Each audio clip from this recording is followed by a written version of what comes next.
What is going on, guys and girls? Vanguard here. Today we have got an informed Palacio review, as you can see.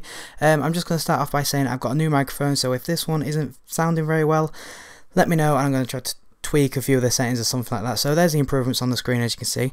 The main improvement is definitely his passing, which has gone up by 2. Oh no, there's shooting by 3 as well, so I do stand corrected. And his heading has gone up by 4, in fact. This guy, I've used him before in my Nations on Vacations Argentina squad. I will link that in the description in case you have missed that episode, because it was a really good one. It was the first one I ever did with that. But this guy is a beast. I've used him as a right forward and I loved him as a right forward. He's a striker now and he is still just as good, if not better.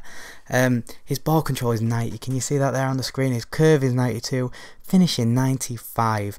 95 finishing, guys, out of a possible 99. That's incredible, and you can really tell. His finishing is just, oh, it's immense. And then his penalty is 96 as well, so he's really good at penalties. As you can see, his skill moves are 4 and his weak foot is 3. The only bad thing I can say about this guy is his medium attacking work rate. That it threw me off a bit. It always does with strikers with medium attacking work rate. As you can see, acceleration 91.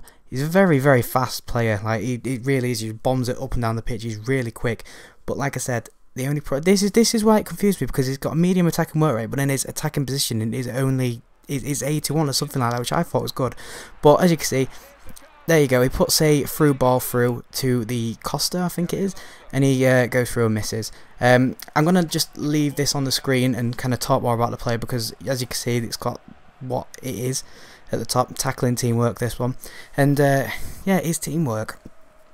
Excuse me. He just seemed to just chase after the ball all the time, like really well. At the beginning of this clip, you saw him just tackle a guy. He just seems to be really good. This one is just a little bit of skill. I just kind of threw it in there, you know, just for the sake of it. I didn't know really how else to put it.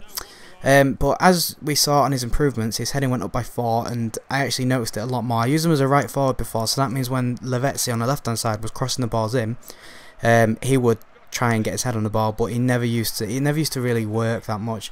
This time he's actually won a few headers, and of the goalkeeper kick, if your striker wins a header over the defender, you know that's quite good.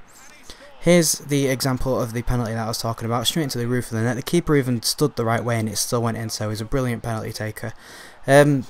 He costs around 200k. I've lost quite a lot of money on this guy. I bought him for, I think, 300k, and for some reason I don't know why, but his price just dropped rapidly, so I was gutted. Plays for Inter Milan. He's from Argentina in Serie A as well. That is where Inter Milan is. His traits are flair, speed, river, and it says he's injury prone, but that's not a problem in Ultimate Team, as a lot of you guys will know. Injuries don't really happen on Ultimate Team unless you're playing offline, I believe, this year.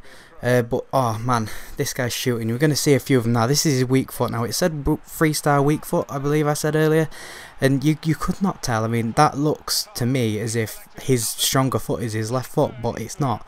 It was a brilliant finish. This, I was like, do you know when you just score a goal and you think, fuck me, how's that going? Like when I shot, I was expecting it to kind of p roll towards the corner or something, but it actually went in, so it was a nice surprise. This shot is a good long shot. It's just, this guy is like a perfect all-rounder. For a long time I was trying to find something bad about him, and I just could not find anything bad about him. It was really annoying.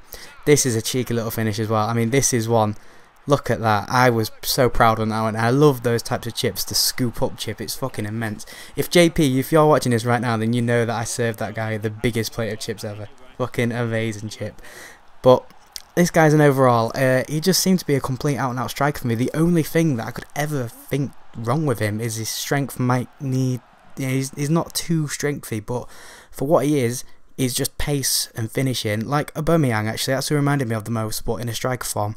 That's who actually, yeah, that is bang on who he reminded me of. But yeah, that is basically it, guys. He costs 200k. I wouldn't say he's worth it. I would buy Di Natale instead, but then again, Di Natale's heading isn't as good as Palacio's. Apart from that, I would probably give him a good 8 out of 10. Like I said, if his price drops a little bit, then I would probably give him a 9 out of 10. I would definitely pay around 120, 130k for this guy. So we're going to have to see what his price drops to, because if he does drop to that, I'll probably buy him again and use him in another squad. So cheers for watching, guys. Like I said, if the mic has sounded bad, then please let me know. And yeah, just leave a comment in the comment section, tell me whether this was good or bad. Cheers, guys. Bye.